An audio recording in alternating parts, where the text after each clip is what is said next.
Hello everyone, how's it going? And welcome back to another Wild Rift video. Now, if you've opened Wild Rift recently, you would have noticed that the game actually got updated. And the patch notes for that update dropped on Christmas Day. I'm there spending my time with my family on Christmas, opening presents, giving people some presents. Suddenly, I get a message on my phone saying, patch notes, Wild Rift 5.3D. I'm like, huh?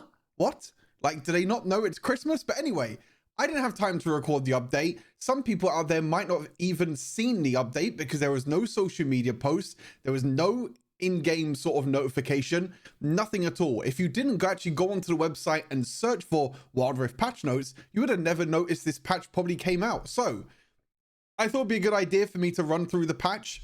It is going to be the last patch of the year, and also the last patch until patch 6.0, which is releasing in about 2 weeks time. But I still think it's good to go through the patch notes and give you all a rough idea on what's being changed, especially because we have such a big patch just around the corner. So some of these changes might be able to tweak some things that's going to be happening in the near future.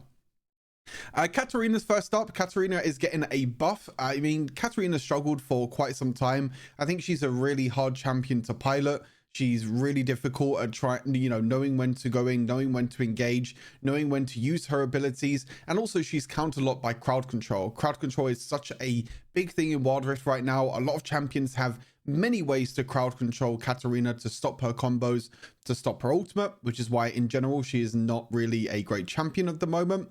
So they buffed her passive ever so slightly. They buffed her scaling on her passive.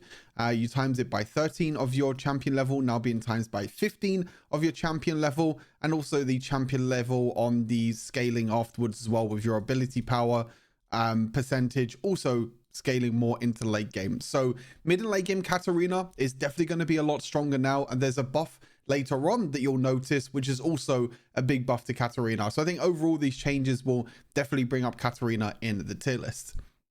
Preparation, second ability, bonus movement speed, 10% extra movement speed at every single rank. I don't think it's going to mean too much, but extra movement speed is always nice for you to try and dodge abilities, dodge skill shots or anything like that. Also the ultimate, the bonus damage, 280 from 280% up to 290% ability power. So overall, passive buff in terms of damage, ultimate buff in terms of damage, and a bit of extra movement speed on the second ability. I still don't think Katarina is going to be that strong. I think she's definitely going to be in a lot better place with these buffs, but overall I just think there's a lot better mages in general that's going to be much stronger in the mid lane in this patch. So I've got a pretty big damage buff. If you look at the numbers, minimum damage going up by 10, maximum damage going up by 20. So his first ability, Decimating Smash, is going to be doing a lot more damage now. And then the base damage on the second ability also going up by 20 damage in the early game and going up by 5 damage in the later stages of the game. So overall, some nice buffs to Sion. I still think he struggles at the moment just because of how strong Divine Sundra is at the moment in the current meta. You can easily deal more damage to Sion if you're playing a champion like Camille, Jax, even someone like Darius with the bleed is so really annoying to deal with. In general, Sion just loses a lot of the matchups at the moment compared to other Baron lane champions. So these buffs are nice. Him dealing a little bit of extra damage is going to be good. Obviously, with the durability patch coming out in patch 6.0, that'd be interesting to see if that affects the way that Sion gets played, but we'll have to wait and see about that one. Evelynn, ultimate cooldown going down by 10 seconds, 5 seconds, and no seconds. Yeah, I don't think this does anything at all. I think Evelynn is in a very, very weak spot right now. She just doesn't do as much damage as what she used to way back before when she was completely broken. She really received a nerf maybe a few months ago now, and she hasn't been the same since. This ulti cooldown in the early game is quite nice. 10 seconds less cooldown in like your first, what is it? First, 9, 10 levels, first 9 levels, isn't it? Yeah. So your first 9 levels, well, from level 9 to level 5, sorry, to level 9, you'll have 10-second less cooldown, which is quite nice. So you can get more outplay potential, get more burst potential with the ultimate. But overall, I just still feel like Evelynn's damage is not up there. Zed got some really nice buffs. The the energy consumption, sorry, on the first ability and also the third ability. Third ability going down to 40 at every single rank. The first ability going down by 5 at every single rank. I think when the durability patch comes out, there was a build before where where Bruiser Zed was a very, very strong build, especially because you're going to be against a lot of tanks. And, you know, the tank meta we all know is going to be very, very popular when patch 6.0 drops, with the durability update, with, you know, some tank items being added to the game. I think with this buff to Zed, I mean, it's a really nice buff to Zed. It means he can get his combos off more often. He can use his abilities more often because he's not going to be using as much energy as before. And again, if you build items like Black Cleaver, if you go for a more sustained build, go for a more bruiser build, I think Zed is going to be very, very popular in patch 6.0. Maybe now it's a little bit too early to play the bruiser build because there's not really a lot of tanks playing, but with the durability update, with tanks being very popular, I can see Bruiser Zed definitely coming back into the meta. Now, this Ramos buff, I don't know what they're thinking with Ramos. I mean, overall, I thought Ramos was in a pretty nice spot already. I mean, he's in a very unique position where, you know, Ramos is only really good if you're against like maybe 3 or 4 or even obviously 5 AD champions, which is very unlikely. But if you're against 4 AD champions, you know, Ramos is always a great pick. If you're against 3 AD champions, he's still pretty decent. If you're against 2 or 1, then maybe he becomes a little bit weaker.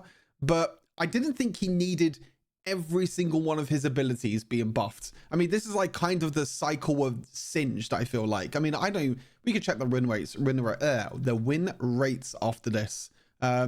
Actually, we can check it now. I mean, why not? We'll check it now to see where his win rate is before we actually go through the before we go through the changes. I feel like he's going to be up there with the win rate. If you don't know what this website is, this is the Chinese API, so you get all the API for all the junglers. Yeah, I mean, 54% in Master Plus, 54% in Diamond Plus.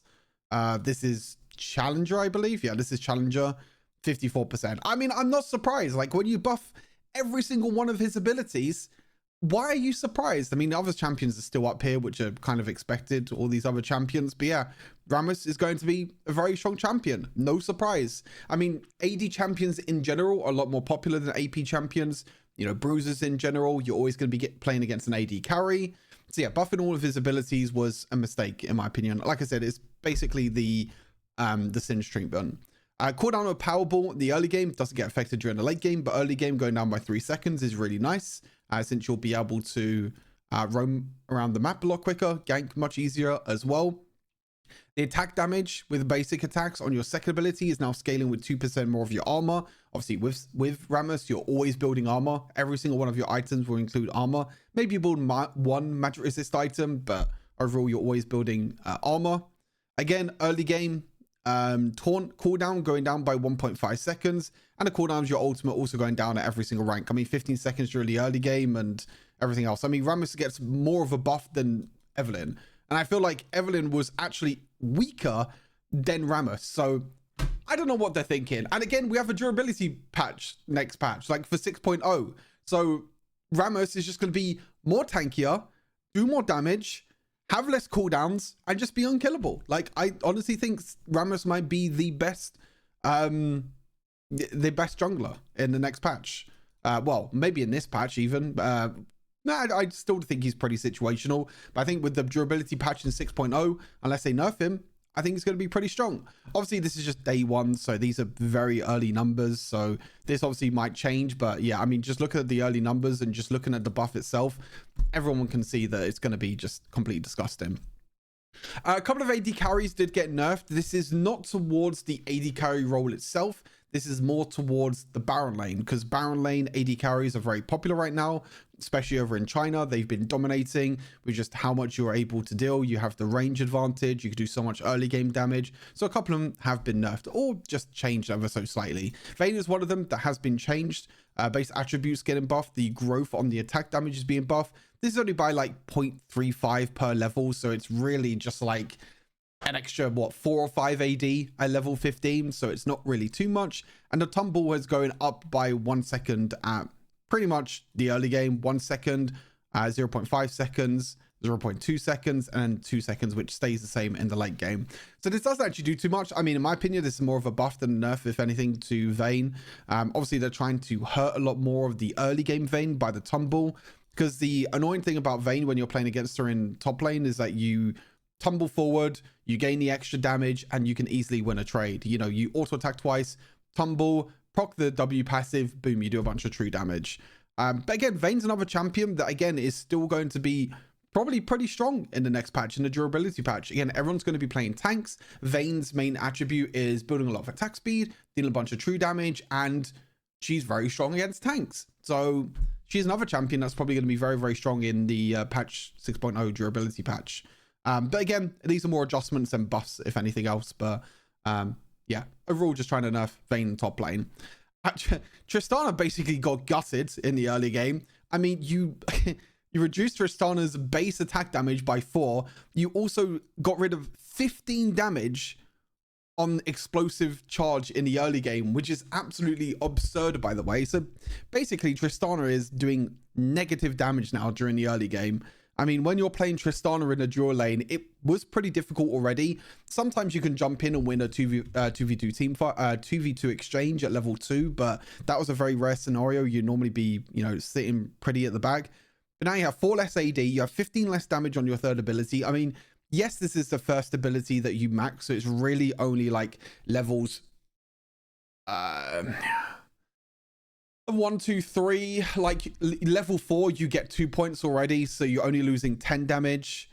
Level 6, so it's basically up until level 7. So before level 7, Tristana is going to be a lot weaker, especially with the base attack damage nerf. After level 7, it's basically the same. You're losing 4 AD, but you'll probably have an item at that point anyway. But it's just really affecting, again, barrel lane Tristana, making sure that she can't kill someone in a 1v1 solo kill in a barrel lane.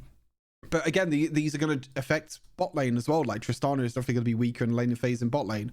Kalista, the same as well. -4 AD and basic damage of each following spear. So every following spear after the original one is also going down. This is at every single rank as well. And Kalista is a champion that needs to have an early game advantage.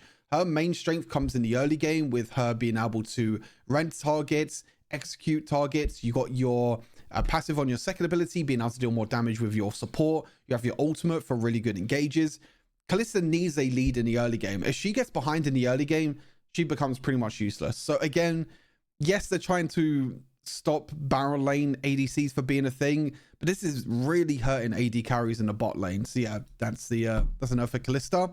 One of the nerfs I actually agree with is obviously Warwick. I mean, Warwick's been by far the best jungler for quite some time since the rework. So the base damage of the passive is going down, especially at later levels, as you can see there, from 61 down to 46.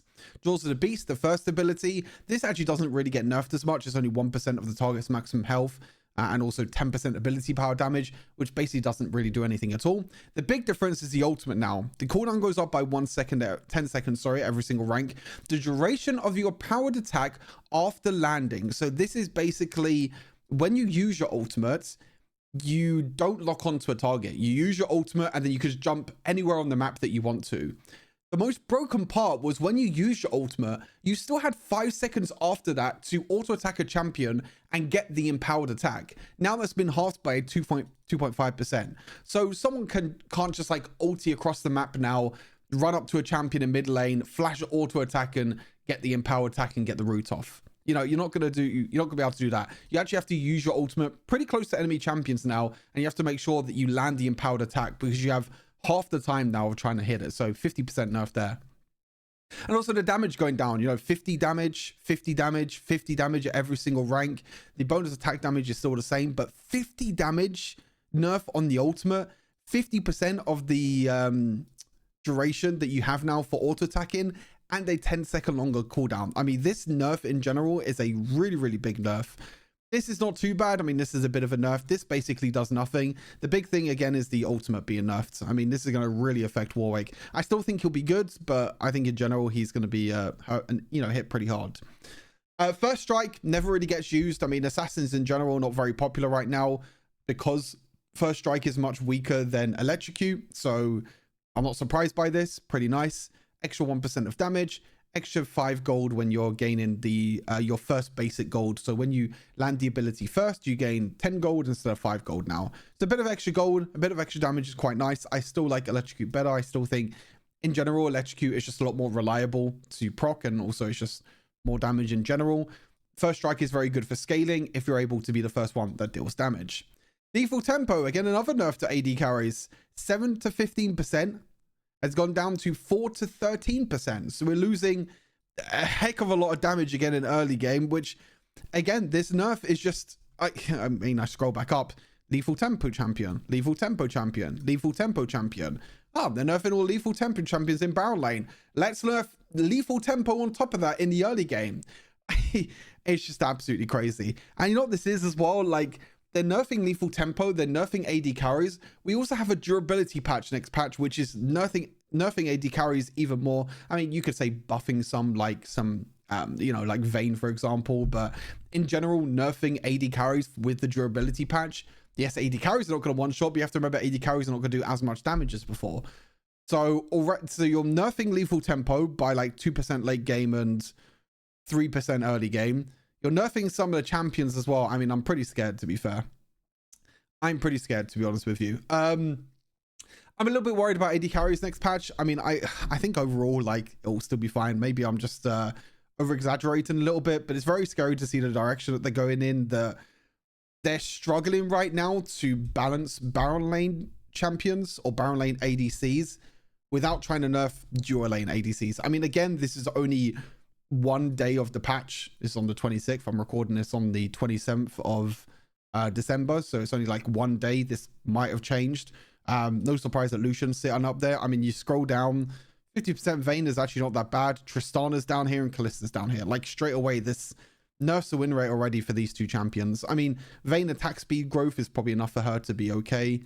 Baron lane, did it do anything? I mean, nerfed a little bit. Where's Kalista? Actually, Kalista's not even that far down on the list anymore. But yeah, all these champions were like in top 3. All 3 of these champions were top 3 in Baron lane. So they're trying to nerf these AD carries without trying to nerf the dual lane part. If you, as you're seeing, like all the other AD carries are just becoming more popular now. I mean, all the champions that basically don't run lethal tempo are getting like a buff in terms of win rate, like Lucian, Jhin, Misfortune as well. There's still some that really benefit from lethal tempo. Caitlyn, Severe, Xayah, Ashe. No, in general, it's not that bad. Yeah. Anyway, that's everything for patch 5.3D. As I mentioned, this is the last patch of the 5.3 cycle. The next patch 6.0 will be the durability patch, will be all the item changes, will be everything under the sun. Like, it's gonna be a big patch. Bandle City map, new rank season, and so much more. So I'm excited for the new patch. Kind of worried with the direction that they're going in, but hopefully they don't nerf ADCs that much in the durability patch as well. But I appreciate you all for tuning into the video. Hopefully you enjoyed the rundown. Let me know what you think of the new patch in the comments. And also, let me know if you even saw this patch or not, or if you're like me and you just never realized it was actually a thing.